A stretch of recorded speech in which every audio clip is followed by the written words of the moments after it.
ఓం గణేశాయ నమః. కార్తీక పురాణం 19వ అధ్యాయము. జ్ఞానసిద్ధకృత హరిస్తవము. జ్ఞానసిద్ధుడిట్లు స్తుతి చేసెను. వేదవేత్తలు మిమ్ము వేదవేద్యునిగాను, వేదాంతములందు ప్రతిపాదించబడిన వానిగాను, గుహ్యమైన వానిగాను, నిర్చలునిగాను, అద్వితీయ మునిగాను తెలుసుకొనుచున్నారు. చంద్ర సూర్య శివ బ్రహ్మాదుల చేతను రాజుల చేతను స్తుతించబడు రమ్యములైన మీ పాదపద్మములకు నమస్కరించుచున్నాము. వాక్యములతో చెప్పసఖ్యముగాని వాడవు, శివునిచే పూజింపబడిన పాదపద్మములు కలవాడవు, సంసార భయమును తీసివేయు సమర్థుడవు, జన్మ సంసార సముద్రమందున్న శివాదుల చేత నిత్యము కొనియాడబడువాడవు, చరాచర ప్రాణులచే స్తుతింపబడిన వాడవు.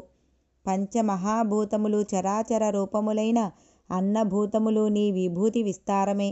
శంకరునిచే సేవించబడిన పాదాలు గలవాడా, మీరు పరము కంటే పరుడవు, నీవే ఈశ్వరుడవు.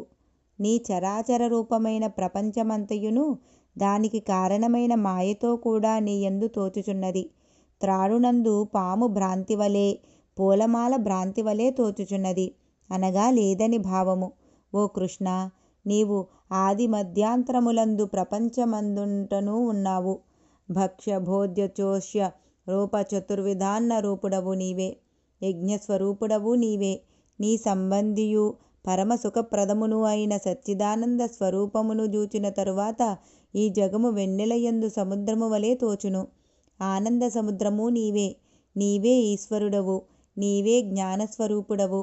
సమస్తమునకు నీవే ఆధారము, సమస్త పురాణ సారము నీవే అగుదువు.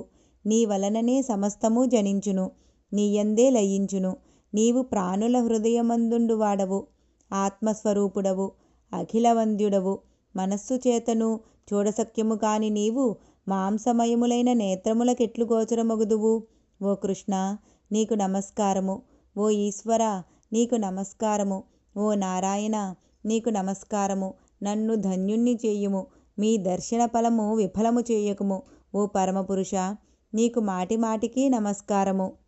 ఓ దేవా, నన్ను నిరంతరము పాలించుము, నీకు నమస్కారము. సమస్త లోకములయందు పూజింపదగిన నీకు నేను మొక్కెదను.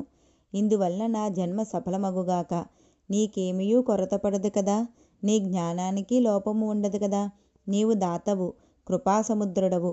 నేను సంసార సముద్రమునై దుఃఖించుచున్నాను కాబట్టి సంసార సముద్రమునందు బడియున్న నన్ను రక్షించుము. శుద్ధచరిత ముకుంద, దుఃఖింతుడనగు నన్ను రక్షింపుము. త్రిలోకనాథ నమస్కారము, త్రిలోకవాసి నమస్కారము, అనంత ఆదికారణ పరమాత్మ నమస్కారము. పరమాత్మరూపుడవు, పరమహంసపతివి, పూర్ణాత్ముడవు, గుణాతీతుడవు, గురుడవు, కృపావంతుడవు కృష్ణ, నీకు నమస్కారము. నిత్యానంద సుధాబ్దిని నివాసివి, స్వర్గమోక్ష దృఢవు, భేదరహితుడవు, తేజోరూపుడవు, సాధుహృదయ పద్మినీవాసివి, ఆత్మరూపుడవు, దేవేశుడవు అయిన ఓ కృష్ణ, నీకు నమస్కారము. ప్రపంచములు పుట్టించి పోషించి సంహరించువాడా, నీకు నమస్కారము. వైకుంఠనిలయ, వ్యాసాదుల చేత కొనియాడబడు పాదములు గల కృష్ణ, నీకు నమస్కారము. విద్వాంసులు నీకు నమస్కారాదులు చేసి నీ పాదభక్తియును పడవ చేత సంసార సముద్రమును దాటి తేజోమయమైన నీ రూపమును పొందుదురు. అనేక బోధల చేతను, తర్కవాక్యముల చేతను, పురాణముల చేతను, శాస్త్రముల చేతను, నీతుల చేతను మనుష్యులు నిన్ను చూడలేరు. నీ పాదభక్తి అను కాటుకను ధరించి నీ రూపమును చూచి దానినే ఆత్మగా భావించి తరింతురు. గజేంద్ర, ధ్రువ, ప్రహ్లాద, మార్కండేయ, విభీషణ, ఉద్ధవ ముఖ్య భక్తులను కాపాడిన ఓ హరి, నీకు నమస్కారము. నీ నామమును కీర్తించినంతలో సమస్త పాతకములు నశించును. ఆశ్చర్యము, ఒక్కమారు నీ నామ సంకీర్తన చేయువారు నీ పద సన్నిధికి చేరును. కేశవ, నారాయణ, గోవింద, విష్ణు, జిష్ణు, మధుసూదన, దేవ, మహేశ, మహాత్మా, త్రివిక్రమ, నిత్యరూప, వామన, శ్రీధర, ఋషికేశ, పద్మనాభ, దామోదర, సంకర్షణ, నీకు వందనములు. ఓ కృపానిధి, మమ్ములను రక్షించుము. ఇట్లు స్తుతి చేయుచున్న జ్ఞానసిద్ధునితో భగవంతుడు చిరునవ్వుతో ఇట్లనియే. ఓ జ్ఞానసిద్ధ, నీ స్తోత్రమునకు సంతోషించి తిని. నా మనస్సు నీ స్తోత్రముతో ప్రసన్నమైనది. వరమిచ్చెదను కోరుకొనుము అని విష్ణువు పలికెను. జ్ఞానసిద్ధుడిట్లడిగెను, గోవిందా, నా యందు దయయున్న ఎడల నీ స్థానమును ఇమ్ము. ఇంతకంటే వేరు ఏ ఇతర వరము కోరను. భగవంతుడిట్లు చెప్పెను, ఓ జ్ఞానసిద్ధా, నీవు కోరినట్లగును. కానీ ఇంకొక మాట చెప్పెదను వినుము. లోకమందు కొందరు దురాచారవంతులై ఉన్నారు, బుద్ధిహీనులై ఉన్నారు. వారి పాపములు నశించి వారికి ముక్తి కలిగేడు ఉపాయమును చెప్పెదను వినుము. ఓ మునీంద్రులారా, మీరందరూ వినుడు. నే చెప్పేడి మాట ప్రాణులకు సుఖదాయకము. నేను ఆషాఢ శుక్ల దశమి నాడు లక్ష్మితో కూడా సముద్రమందు నిద్రించెదను. తిరిగి కార్తీక శుక్ల ద్వాదశి నాడు మేర్కొనెదను. కాబట్టి నాకు నిద్రాసుఖము ఇచ్చేడి ఈ మాస చతుష్టయమందు శక్తి వంచన చేయక వ్రతాదులను ఆచరించు వారికి పాపములు నశించును, నా సన్నిధియు కలుగును. నాకు నిద్రాసుఖప్రదమైన ఈ మాస చతుష్టయమందు వ్రతమాచరించని వారు నరకమందుండురు. ఓ మునీశ్వరులారా, నా ఆజ్ఞ మీద భక్తివంతులైన మీరు ఇష్టార్థదాయకమైన ఈ వ్రతమును తప్పక చేయండి. ఇంకా అనేక మాటలతో ఏమీ పనియున్నది? ఎవ్వరు మూఢుడై ఈ చాతుర్మాస్య వ్రతమును చేయడో వాడు బ్రహ్మహత్యా ఫలమునొందును. నాకు నిద్రగాని, మాంద్యము గాని, జాడ్యము గాని, దుఃఖము గాని, జన్మజరాదులు గాని, లాభలాభములు గాని లేవు.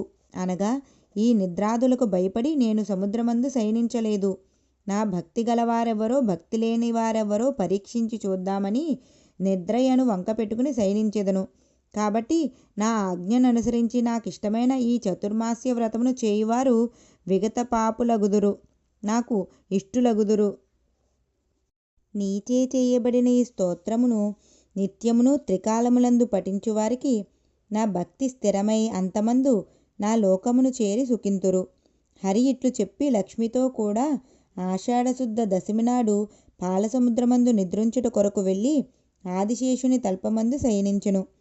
అంగీరసుడిట్లు పలికెను, ఓయి, నీవడిగిన ప్రశ్నకు సమాధానముగా ఈ చాతుర్మాస్య వ్రతము సర్వఫలప్రదము. అన్ని వ్రతములలోనూ ఉత్తమోత్తమమైనది. పాపవంతులు గాని, దుర్మాత్ములు గాని, సాధువులు గాని ఎవరైనను ఈ 4 మాసములు చాతుర్మాస్య వ్రతమును చేయవలెను. బ్రాహ్మణులు, క్షత్రియులు, వైశ్యులు, శూద్రులు, స్త్రీలు, యతులు, ఇతరులు అందరూ ఈ వ్రతమును విష్ణుప్రీతి కొరకే చేయవలెను. ఈ చాతుర్మాస్య వ్రతమును పునిస్త్రీ గాని, విధవ గాని, శ్రమణి గాని, లేక సన్యాసి గాని తప్పక చేయవలెను. మోహము చేత చాతుర్మాస్య వ్రతమును చేయకుండిన ఎడల శుచిత్వము లేక బ్రహ్మహత్యా పాపములు పొందుదురు. మనోవాక్కాయములను శుద్ధము చేసుకొని చాతుర్మాస్యమందు హరిని పూజించువారు ధన్యుడగును. చాతుర్మాస్య వ్రతమాచరించని వారు కోటి జన్మములందు కళ్ళు త్రాగువాడు పొందేడి గతిని పొందును, సందేహము లేదు. పరమాత్మ తుష్టికై చతుర్మాస్య వ్రతం ఆచరించని వాడు గోహత్య చేసిన వాని ఫలమును పొందును. ఈ ప్రకారముగా వీలు చేసుకొని ఏ విధముగానైనను చాతుర్మాస్య వ్రతం ఆచరించువాడు 100 యజ్ఞముల ఫలముంది అంతమందు విష్ణులోకమును చేరును. జ్ఞానసిద్ధాదులిట్లు హరి యొక్క మాటలు విని చాతుర్మాస్య వ్రతము చేసి వైకుంఠలోక నివాసులైరి. ఇట్లు స్కాంద పురాణాంతర్గత కార్తీక పురాణం 19వ అధ్యాయం సమాప్తం.